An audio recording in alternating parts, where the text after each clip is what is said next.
Hey everyone, welcome back. Today, we're going to be taking a deep dive into, well, it's an article called The Scam of Wage Slavery. Oh, wow. Yeah, pretty provocative title, right? Yeah. And, I was thinking about it, and I think it's something we can all kind of relate to in at least some way. I mean, Yeah. work takes up so much of our lives. It's worth asking, like, is the system we're in, is it actually working for us, or are we all just, I don't know, kind of stuck? Absolutely. Yeah, you've hit the nail on the head there. And I think, this deep dive is especially relevant now, Yeah, with remote work and AI and yeah. all these changes in how we think about jobs and careers and all that. Um, this article really makes you question some of those like basic assumptions we have about work. Yeah, for sure. So the author starts out by sharing their own experience, right? So they spent 20 years in the corporate world, doing everything by the book, Right. climbing the ladder, the whole 9 yards. But they said instead of feeling successful, they described this feeling of being totally trapped, like they'd been like sleepwalking through life. And there's this one part, it's really powerful, where they say it was like waking up inside the matrix, realizing I'd been plugged into a system designed to like drain my energy, not empower me. Wow. That's powerful. Yeah. And I think, that's what makes this article so compelling is that it's not just about this one person's experience, right? Hmm. It's like it's tapping into something, like a system Yeah. that a lot of people feel trapped in. Have you ever felt that way? Like you're just on hamster wheel, Hmm. going through the motions, but not really like living? Totally. The article calls this wage slavery. Ooh. Yeah. Yeah. So it's this idea that a lot of jobs, especially those like traditional 9 to 5 setups, Yeah. they're structured in a way that benefits the company's profits. You know what I mean? Right. Not necessarily the worker's well-being or their Mhm. sense of fulfillment. It definitely makes you think twice about that whole like dream job concept, huh? Right. Exactly. And it also makes you, I don't know, it challenges like the way we think about people who aren't like thrilled with that typical 9 to 5 or just the work grind in general. Yeah. The author kind of flips the script on that idea of the lazy worker, Yeah. arguing that, it's often the soul-crushing nature of the work itself that drains our energy and creativity, not like some inherent laziness. You know what I mean? That's a good point. Yeah, we're often so quick to judge, Right. right? People who don't like fit the mold, Oh, yeah. who question the system, Yeah. who just, aren't that into their jobs. Right, right. And we label them, oh, they're nonconformists or Yeah. slackers or whatever. Ugh, I hate that. Yeah. Yeah. But what if they're just the ones who are seeing things more clearly? Mm. You know? What if they're like the canaries in the coal mine? Mm-hmm. Warning us about a system that isn't serving anyone except those at the very top. I hadn't thought about it that way before. It's like maybe the people who are resisting are the ones who are actually more in tune with their own needs and desires. Yeah. And maybe by pushing back against the status quo, they're kind of pointing us towards a better way. Yeah. Yeah, absolutely. I love that. And this challenge to like traditional work ethics, Yeah. I mean, it has deep roots, Yeah. right?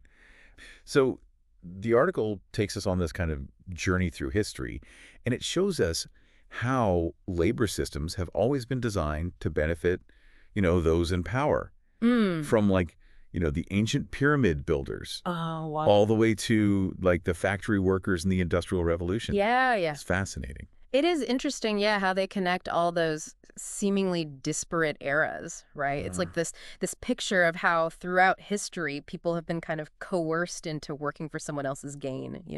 Like Mhm. I was thinking that those pyramids, I mean, incredible feats of engineering, obviously, but they were built on the backs of laborers who probably weren't exactly thrilled to be hauling those giant stones all day long, right? Right, exactly. And that's where the article makes this like bold comparison Hmm. between those pyramids and like our modern offices and factories. It's Okay. like instead of hauling stones, we're pushing papers and writing code and answering emails. Yeah. But the fundamental power dynamic, it's kind of eerily similar, right? Yeah. Yeah. We're still building someone else's empire, Yeah. often at the expense of our own well-being and creative potential. Hmm. And then there's this even more radical idea. Well, the author just kind of throws it out there. Correct. They say that schools are basically like conditioning centers for the wage slave system. Right, yeah. Like from a young age, we're taught to follow instructions and obey authority and fit into these predefined boxes, and we're rewarded for conformity, I know. punished for thinking outside the lines. Yeah. By the time we graduate, we're basically primed to accept this life of working for someone else, Okay. even if it doesn't really bring us joy or fulfillment. It's a powerful system, Yeah.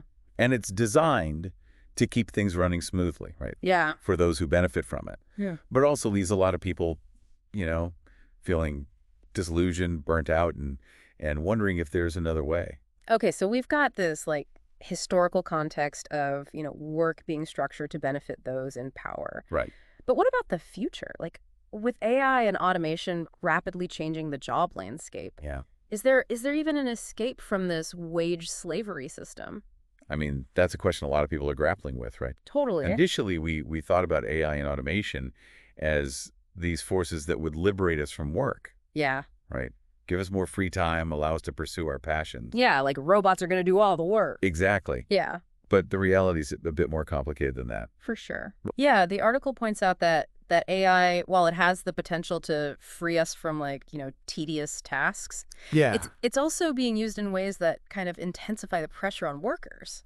I think about it. Mhm. Companies are using AI to track employees, Yeah. monitor their productivity, and just optimize efficiency. Mm. And then, in some cases, AI is being used to just automate jobs entirely, Yeah. which leads to job displacement and economic uncertainty. It's almost like we're at a crossroads. Yeah, And the choices we make now, like about how we use AI, they're going to have a huge impact on the future of work. absolutely. And it's not just about the technology itself, right? It's about questioning those underlying systems and structures that shape how we relate to work. Mm-hmm. It's about asking ourselves, what kind of future do we want to create? Yeah. And how can we use these powerful tools, these new technologies, to build a world where work is actually a source of meaning and purpose, Mm. not just a means to an end, you know? Yeah, for sure. Yeah. Absolutely. So we've talked about how AI can be this like liberator, but also a potential trap. But what are some, I don't know, practical ways that we can actually break free from this whole wage slavery system? The article, it offers like three main escape routes: quiet quitting, Mhm. finding meaningful work, and then entrepreneurship. Okay, yeah, let's unpack those. Yeah. Let's not start with quiet quitting, which, Yeah. it's become quite the buzzword lately. really has? Yeah, it's this idea of doing the bare minimum at work, meeting your obligations, but not going above and beyond. Yeah. Not giving your heart and soul to a job that's not giving back. Right. I can see the appeal of that, especially like if you're feeling burnt out or disillusioned. Right. It's kind of like setting boundaries Yeah. and protecting your energy. Exactly, yeah. Yeah. It's about reclaiming some of your time and mental space Mhm. for things that actually matter to you outside of work. Right. But the article also points out that quiet quitting, it can be, I don't know, a little bit of a double-edged sword. Oh, how So so? while it might offer like temporary relief, It doesn't really address those underlying issues that are causing the burnout in the first place. Right. And it can be emotionally draining to be, constantly disengaged from your work. Yeah, I guess so. Plus, if you're not careful, it can kind of lead to stagnation, feeling of being stuck in a rut. So quiet quitting might be like a good short-term strategy, but not a long-term solution, right? Exactly. What about that second path? Finding meaningful work. Yeah. That seems like the ideal, Right. but is it like actually realistic? It's definitely a challenge, Yeah. but it's not impossible. Yeah. Yeah.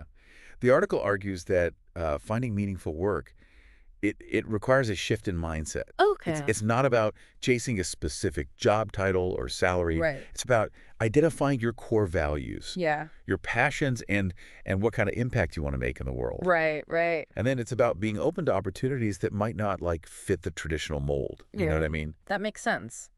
It's not necessarily about finding the perfect job, but finding something that aligns with your values. Yeah. And gives you a sense of purpose. Totally. Yeah, the article actually shares like a pretty inspiring anecdote about the author finding this unexpected fulfillment in a receptionist job. Wow. Okay. It wasn't, a glamorous role or anything, but Right. it allowed them to connect with people and kind of make a difference in their own small corner of the world. I love that. It shows that, meaning can be found in those unexpected places. Yeah. And sometimes it's not about the job itself, but like the attitude that you bring to it. Right, right. And it also speaks to the importance of not, dismissing certain types of work as being inherently less meaningful. Totally. Right. Yeah, yeah. Yeah. And that kind of ties into the third escape route, which is entrepreneurship.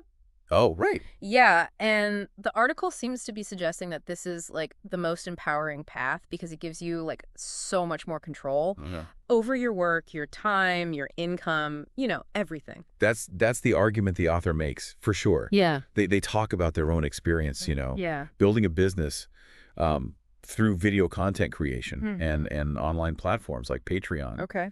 And they really emphasize the freedom and the autonomy that comes with being your own boss Yeah. and creating something that truly reflects your vision and your values.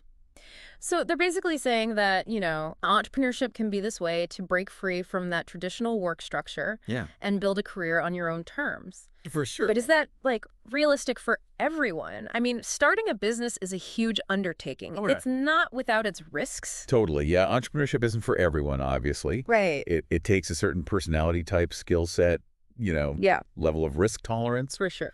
But the article emphasizes that the internet and AI, they've created this landscape Hmm. where it's easier than ever to start a business, even if you have limited resources. So while it's not a guaranteed path to success, like the barriers to entry are definitely lower. Much lower, yeah. Yeah, Yeah. okay. Yeah. But even if you're not ready to just dive headfirst into entrepreneurship, Yeah. the article suggests that there are ways to like leverage these tools, Right. the internet and AI, to create more freedom and flexibility, even in like a traditional kind of work life, right? Yeah. Yeah. The key is to see the internet and AI not just as like potential threats, Yeah. but as opportunities to take control of your career trajectory. Hmm. For example, you can use AI to automate tedious tasks, Oh, yeah. which will free up more time for creative work. I like that.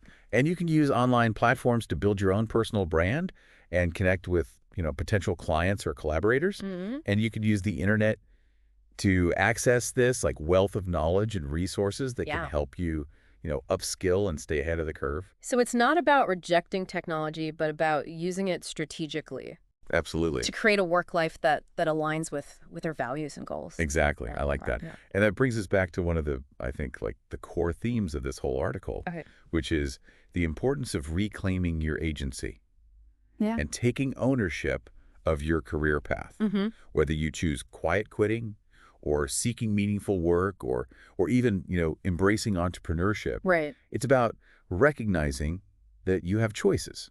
Yeah. You're not just a passive participant in the system.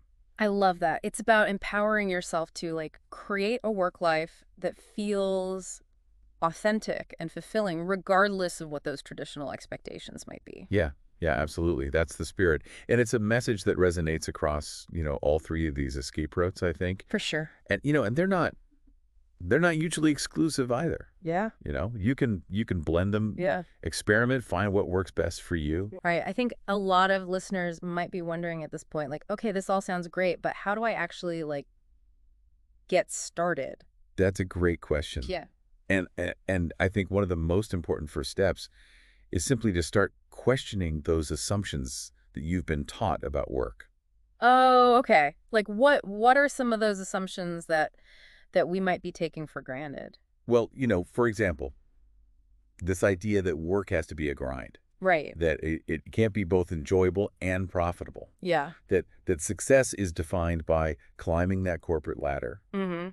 or that you have to sacrifice your personal life Oh, yeah. to achieve those like big career goals. Yeah. These are just a few of the narratives that we've been conditioned to accept, Right. but they don't have to be our reality. So step one, start questioning those narratives and imagine a different way. Exactly. What else? Like what else can listeners do to start taking action? Another practical step is to start exploring your passions and interests. What are you naturally drawn to? Yeah. What activities bring you joy, Mm-hmm. make you feel energized? Yeah. And it doesn't have to be something that you're already good at. Yeah. It could be something you've always wanted to try, Right.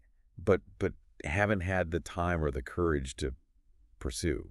Yeah, it's like rediscovering that spark of curiosity and creativity that might have been like dimmed Yeah. by the demands of traditional work. Totally. Yeah. And once you've identified those passions, Okay. start thinking about how you can incorporate them into your work life. Yeah. Even if it's just in small ways at first, right? Right. Exactly. Like maybe it's taking on a side project Yeah. or volunteering for a cause you care about Mm-hmm. or taking a class to learn a new skill.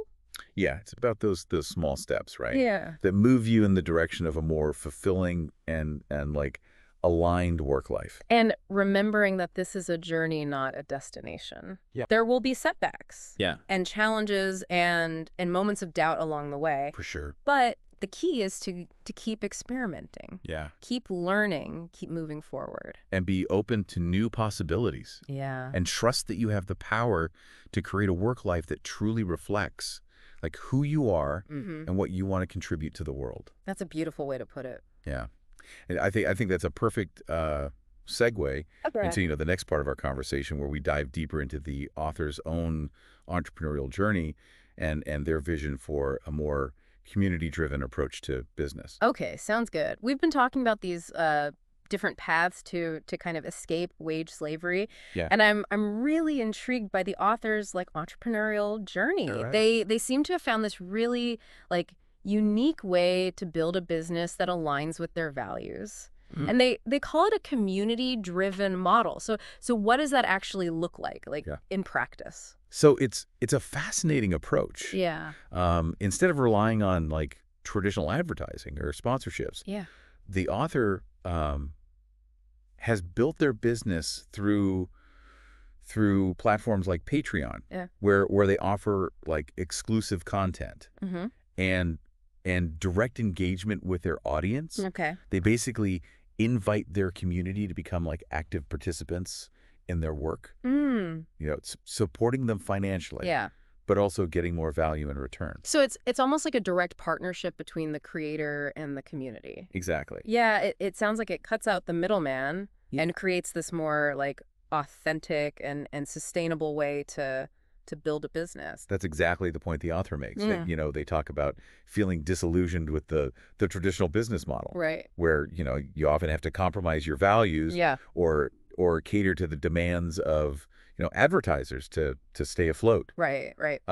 They wanted to create something different, something that felt more aligned Yeah. with their principles, Mm. and that allowed them to connect more directly with the people who value their work. Yeah, and they're not just talking about it, they're actually doing it. Yeah, yeah. Like they even mention the possibility of launching an e-commerce store, where they'll sell products. Oh, cool. But they emphasize that, they'll be committed to ethical sourcing and production, Yeah. like making sure that their business practices align with their values. It's refreshing to see someone like walking the talk. It really is. Right. Yeah. It shows that it's possible to build a successful business without, Yeah. sacrificing your integrity or exploiting others in the process. And I think it speaks to this growing desire, Yeah. Among both consumers and creators to Mhm. support businesses that operate with transparency and a commitment to social responsibility. I think so too. It's really inspiring, especially for anyone who's feeling disillusioned with the traditional work world, Yeah. looking for a way to create something more meaningful and sustainable. But even if entrepreneurship isn't your thing, like I still think there are valuable lessons to be learned Oh, for sure. from the author's approach, Yeah, one of the key takeaways is that we have more power than we realize Mm-hmm. to shape our own like work lives Yeah. and to create systems that support our values and well-being. Yeah. Yeah. And it starts with, questioning those assumptions Yeah. that we've been taught about work and success.